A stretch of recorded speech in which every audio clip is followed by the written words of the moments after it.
Bonjour à tous. Tout à l'heure, nous pourrons dire dans nos louanges ce que le Seigneur nous a mis sur le cœur. Alors gardez ça sur vos cœurs. Je vois que vous avez beaucoup de choses à dire. Alors gardez-le pour le dire à notre Dieu tout à l'heure. Parce que quand il y a les moments de louange, d'un seul coup, il y a un silence, c'est un peu bizarre. Alors qu'on est très bavards entre nous. Je pense qu'il vaut mieux garder ça pour Dieu, n'est-ce pas? Amen. Ah, c'est bien. Merci Seigneur.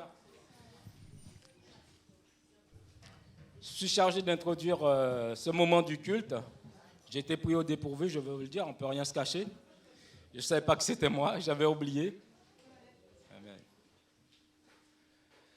Je pense que tout le monde a passé une bonne semaine. Il y en a même qui m'ont dit qu'ils ont une semaine vraiment très, très, très dure. Je me demande qu'est-ce que ça va être plus tard. Bon, alléluia. Encore merci notre Dieu. Merci encore pour ta présence. Merci pour ta fidélité, Seigneur, mon Dieu. Merci. Parce que c'est vrai, nous pouvons vraiment t'être reconnaissants, Seigneur, pour le souffle de vie que tu nous donnes. C'est vrai, merci encore de nous rassembler, Seigneur, dans ce lieu, Seigneur, pour t'offrir la louange, l'adoration qui t'est due. Merci encore, Seigneur, parce que tu es cet ami fidèle qui est à nos côtés, celui qui prend soin de nous, celui qui nous supporte, celui aussi qui nous encourage. Et ce matin encore, Seigneur, vraiment nous te prions de prendre la direction de ce culte, qu'elle soit conduite par ton esprit. Là où tu veux que nous allions, Seigneur, mon Dieu, que vraiment nous enlevons tous les obstacles, tout ce qui nous empêche d'être centrés sur toi, Seigneur. Nous voulons prendre autorité au nom de Jésus, Seigneur, que ta puissance puisse se manifester dans ce lieu, que ta gloire se manifeste, Père. Oui, mon Dieu, que nous te soyons reconnaissants ce matin, dans le nom de Jésus. Amen. Continuons pendant ce temps à aussi élever le nom de Jésus, pouvoir aussi, prenons un temps de pouvoir aussi le louer.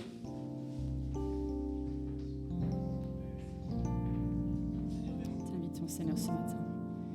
Sois le bienvenu, Seigneur, ce matin. Sois le bienvenu, Saint-Esprit, Esprit de Jésus. Sois le bienvenu. Père, sois le bienvenu. Amen. Que chacun soit le bienvenu ce matin. On vous laisse vous installer et on va vous proposer de vous lever pour chanter deux chants qui parlent de lumière. On avait à cœur un verset dans les psaumes, psaume 43, qui dit « Ta lumière et ta vérité nous conduiront ensemble à la montagne pour te louer et t'adorer. » On a entendu beaucoup parler de montagne la semaine dernière dans le séminaire. La montagne où le Seigneur règne et il nous invite à le rejoindre là, à ses pieds en même temps, au pied de cette montagne et en même temps sur la montagne. C'est des images que le Seigneur nous propose d'avoir. Alors on vous propose vraiment de pouvoir nous rapprocher du Seigneur. Voilà, n'hésitez pas à vous lever, n'hésitez pas à vous mettre à l'aise. Je propose aussi à Carole, peut-être tu peux proposer, elle avait à cœur ce matin quelque chose pour aider à l'adoration, pour un peu concrétiser aussi notre acte d'adoration. Oh, rien, je ne veux pas dire grand-chose, simplement, je trouve que c'est une belle façon d'exprimer ce qu'on a sur le cœur. Et c'est plein de couleurs, donc plein de joie. Donc je sais qu'il y en a qui ne sont pas à l'aise pour danser, taper des mains, mais je sais qu'il y en a beaucoup qui lèvent les mains. Alors je vais vous aider. Amen. Allez, laissez-vous porter tout simplement. Merci Seigneur. Merci Carole. On aura 2 temps de louange.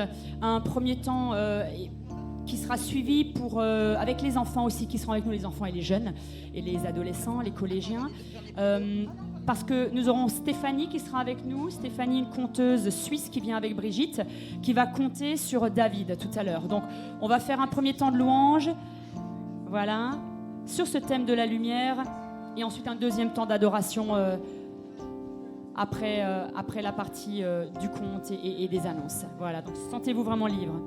Il y a un peu de place devant aussi, si vous voulez sortir des rangs, soyez à l'aise.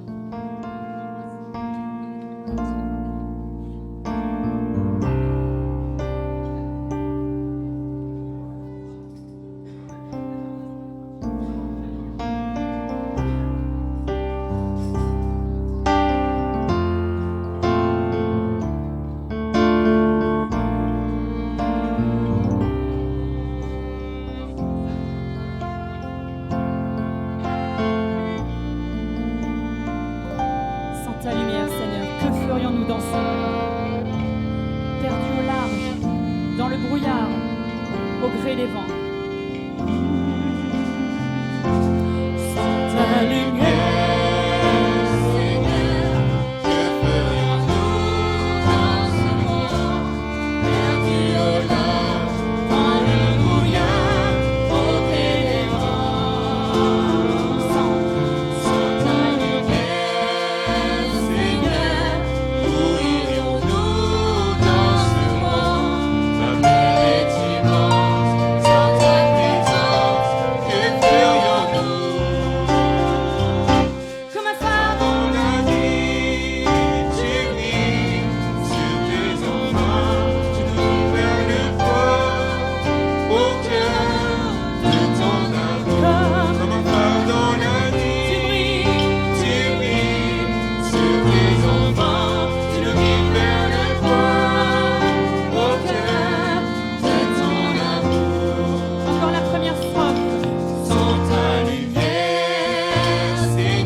venu, Seigneur Jésus. Sois la lumière du monde, vérité, chemin et vie, Seigneur.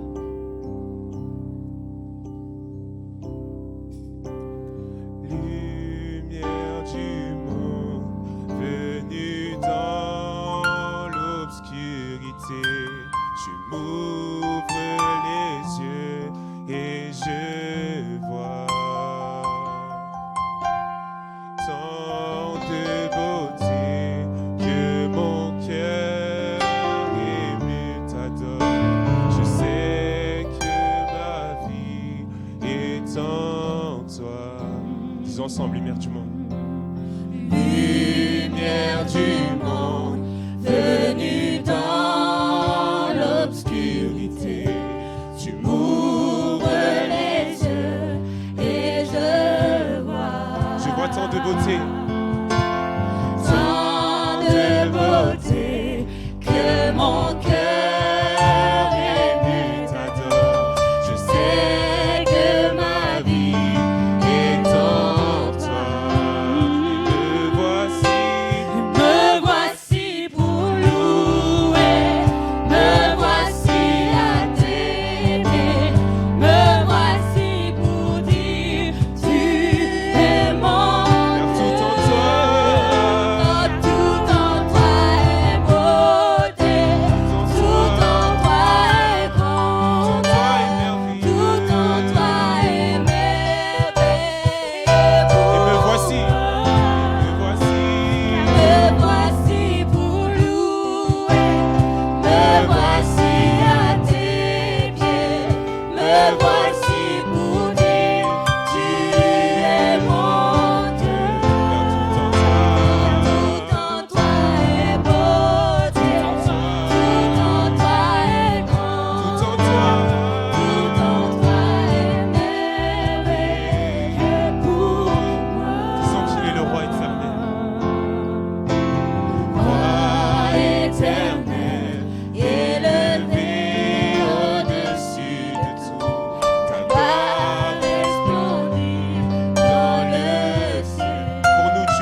ton roi éternel encore. Roi éternel, élevé au-dessus. Est-ce que tu es en train de l'élever? Par les splendides dans le ciel. Pour toi et moi, il est venu. Tu es venu humblement sur cette terre. Tu t'es donné par amour. Et me voici. Et me voici pour louer, me voici à tes pieds, me voici pour dire, tu es mon Dieu. Car tout en toi.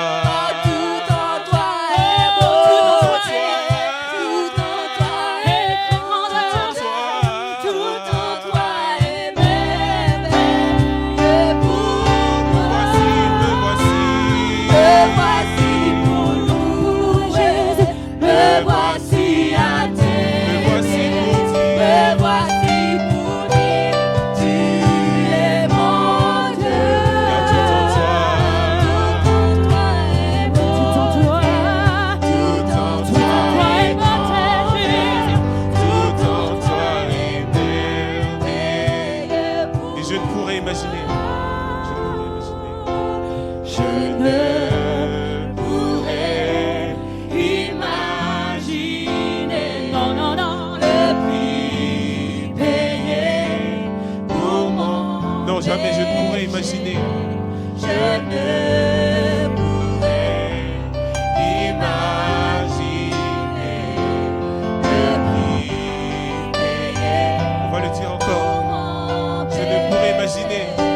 Je ne pourrais imaginer le prix payé pour mon péché. Jamais, non, jamais. Je ne pourrais imaginer le prix payé pour mon péché. Me voici. Et me voici pour louer. Me voici. Je me présente devant toi, je te dis que tu es mon Dieu. Tu es mon Dieu. Tout en toi. Tout en toi est grandeur. Tout en toi est merveilleux. Merveilleux pour- Et me voici, me voici. Me voici pour louer, me voici à tes Me voici. pour louer. Que tu es mon Dieu. Oui, tu es mon Dieu, tu es mon Dieu, En cet Jésus. instant, je te dis. Tu es mon Dieu. Tout en toi Tu est es mon Dieu, grandeur. Jésus. Tout sang, en tout toi sang est sur moi. merveilleux. Est-ce qu'on peut le dire une dernière fois? Et me voici pour louer. Me voici à tes pieds. Me voici. Me voici pour Je suis disposé dire, pour toi, tu Seigneur. es mon Dieu.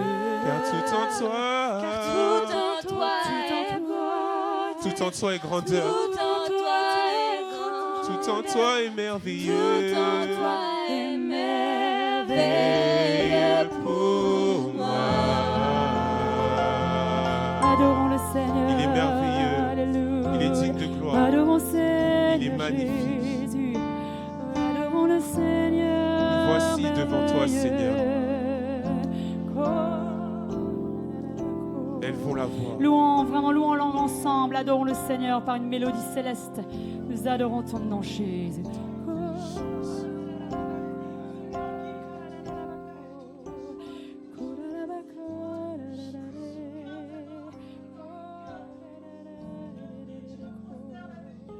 Me voici pour louer, Me voici à tes pieds, me voici pour dire, tu es mon Dieu. Car tout en toi. Tout en toi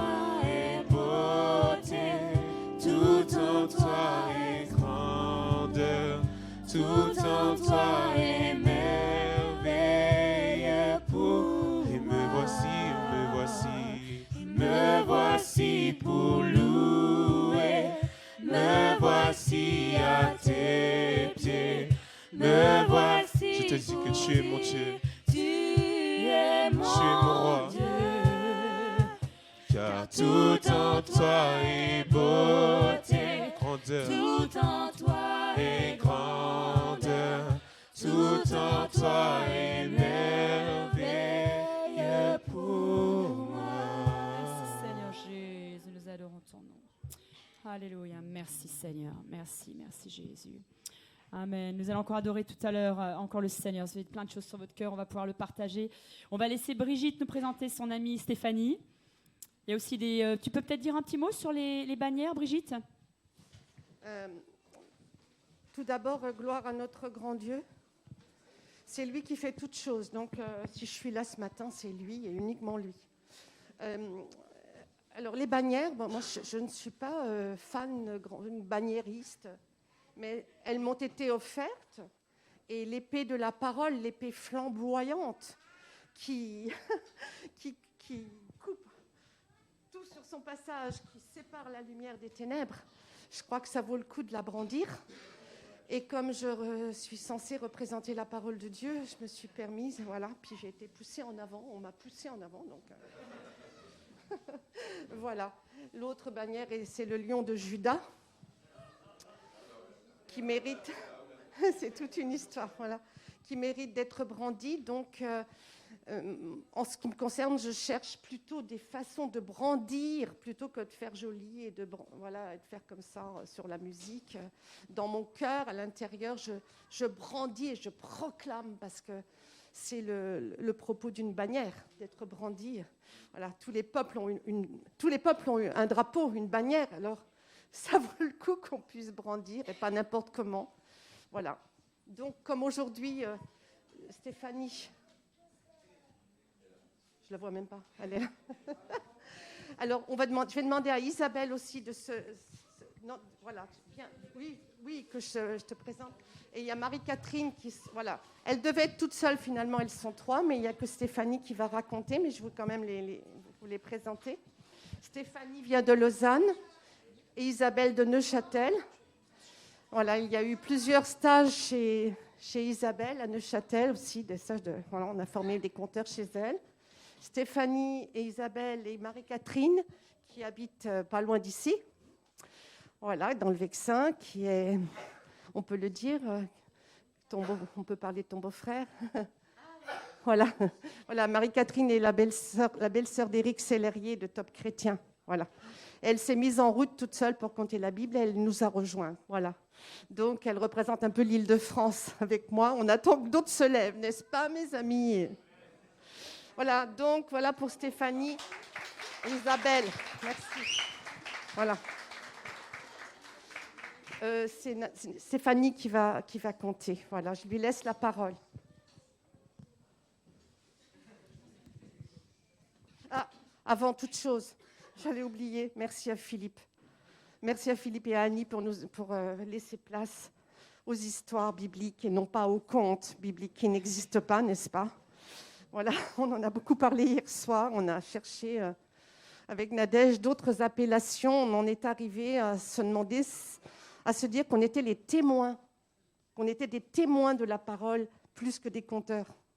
Donc, on est en train d'essayer de trouver une autre appellation parce que le mot conteur nous embête beaucoup, en fait. On ne sait pas comment s'en sortir de ça. Merci Philippe, merci Annie pour nous accueillir. On est avec toi, Brigitte. Hein, on est fan de toi, Brigitte. Et pas que de toi, mais de ton ministère. Hein. C'est surtout ça que je veux dire. Et merci, mesdames, d'être là avec nous aujourd'hui. Je veux juste dire un mot. En fait, souvent, on entend aussi, vous savez, des fois, dans les prédications, on parle, ou dans des témoignages, on parle d'histoire de la Bible. Moi, personnellement, je n'utilise jamais le terme histoire pour la Bible, parce que je trouve que ça donne l'impression que c'est juste une histoire. Et moi, j'utilise le terme de récit. La plupart du temps, je trouve que ça ne laisse pas la confusion à le comparer à d'autres histoires qui seraient fictives, alors que nous croyons que c'est simplement la vérité et que tout s'est produit comme c'est écrit. Donc un récit semble une manière de le présenter. Voilà. Bon, en tout cas, Stéphanie, merci d'être là. On vous laisse la parole. Merci. Voilà, je suis très honorée d'être devant vous ce matin. Je vais vous raconter, vous parler de 1 Samuel 26. Voilà. Est-ce que tout le monde m'entend bien? Ça va? Oui,